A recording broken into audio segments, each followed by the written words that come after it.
प्रिय विद्यार्थियों नमस्कार। हिंदी की ऑनलाइन शिक्षण व्यवस्था में आप सबका हार्दिक अभिनंदन स्वागत। आइए प्रारंभ करते हैं हिंदी का शिक्षण। आज का हमारा प्रकरण है युग्म शब्द व अनेकार्थक शब्द। युग्म शब्द दो शब्दों से मिलकर के बना है। इसमें युग्म का अर्थ होता है जोड़ा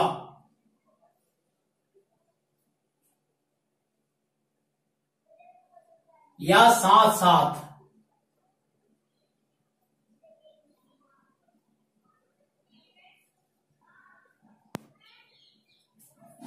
युग्म शब्द का तात्पर्य इस प्रकार के शब्दों से है जो शब्द साथ साथ चलते हैं या जोड़े के रूप में काम आते हैं।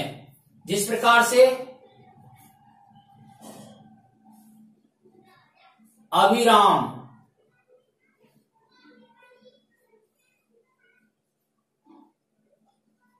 अविराम, अविराम यानी होता है सुंदर, अविराम यानी होता है लगातार। इसी प्रकार से एक उदाहरण और है दिन, दीन, दिन यानी होता है दिवस, और दीन यानी होता है गरीब। एक उदाहरण और देखते हैं हम, गृह और ग्रह। गृह यानी होता है घर और ग्रह यानी होता है तारे या नक्षत्र। ये इस प्रकार के शब्द हैं जो साथ साथ चलते हैं, जोड़े के रूप में काम आते हैं।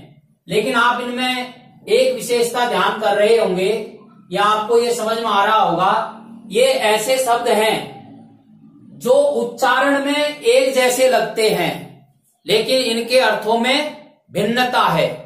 उच्चारण में बहुत थोड़ा अंतर है लेकिन अर्थ में पर्याप्त भिन्नता है। तो इस प्रकार के शब्द जो उच्चारण में एक जैसे लगते हैं किंतु उनके अर्थों में भिन्नता होती है, इस प्रकार के शब्दों को युग्म शब्द या समोच्चारित भिन्नार्थक शब्द कहते हैं। इनकी परिभाषा इस प्रकार से है, हिंदी भाषा में बहुत से शब्द उच्चारण में एक समान लगते हैं। क्या बताया गया है? हिंदी भाषा में बहुत से शब्द उच्चारण में एक समान लगते हैं, इनमें बहुत थोड़ा अंतर होता है।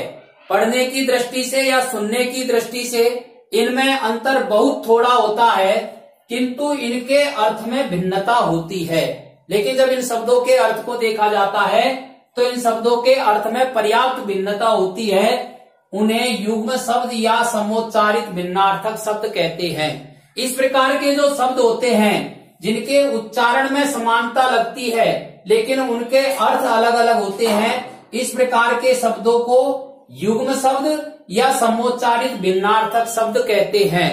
जैसे उक्त उदाहरणों को यदि हम देखते हैं, अविराम यानी सुंदर और अविराम यानी लगातार, दिन यानी दिवस और दीन यानी गरीब, गृह यानी घर और ग्रह यानी तारे। अब हम दूसरे प्रकार के शब्दों की चर्चा करते हैं, अनेकार्थक शब्द। अनेकार्थक शब्द दो शब्दों से मिलकर के बना है, अनेक प्लस अर्थ प्लस क। अनेक शब्द का अर्थ होता है एक से अधिक, अर्थ यानी अर्थ और क मानी करने वाले। अनेकार्थक शब्दों की परिभाषा इस प्रकार से है, हिंदी भाषा में प्रयोग के अनुसार विभिन्न परिस्थितियों में, हिंदी भाषा में प्रयोग के अनुसार विभिन्न परिस्थितियों में अलग अलग अर्थ देने वाले शब्द। हिंदी भाषा में प्रयोग के अनुसार विभिन्न परिस्थितियों में अलग अलग अर्थ देने वाले शब्द क्या कहलाते हैं? अनेकार्थक शब्द कहलाते हैं। जैसे एक शब्द दिया है अपेक्षा। अपेक्षा शब्द का अर्थ आवश्यकता भी होता है और अपेक्षा शब्द का अर्थ तुलना भी होता है। इसी प्रकार से एक शब्द दिया है गति।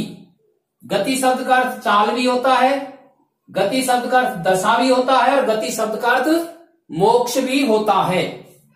इसी प्रकार से एक शब्द है अमृत। अमृत यानी सुधा, अमृत यानी पीयूष, अमृत यानी जल और अमृत दूध को भी कहते हैं। इसी प्रकार से जलज के भी कई अर्थ निकलते हैं। जलज मानी कमल होता है, जलज मानी काई भी होता है, जलज का अर्थ मोती भी होता है और जलज का अर्थ मछली भी होता है और जलज को शंख भी कहते हैं। तो इस प्रकार के शब्द जो विभिन्न परिस्थितियों के अनुसार अपना अलग अलग अर्थ प्रकट करते हैं, इस प्रकार के शब्दों को अनेकार्थक शब्द कहते हैं। तो आज के इस प्रकरण में हमने युग्म शब्द और अनेकार्थक शब्दों का अध्ययन किया है। अब समझने की दृष्टि से और गृह कार्य की दृष्टि से आप इसका स्क्रीनशॉट ले लीजिए। कम से कम 2 बार इस वीडियो को आप सुने और सुनकर के अच्छी तरह से याद करें। ये वीडियो इसलिए महत्वपूर्ण है क्योंकि हर प्रकार की परीक्षा में और युग्म शब्द और अनेकार्थक शब्द हमसे पूछे जाते हैं। शिक्षण के अन्य वीडियो आपके पास आते रहें, इसके लिए आप इसे सब्सक्राइब करें। धन्यवाद।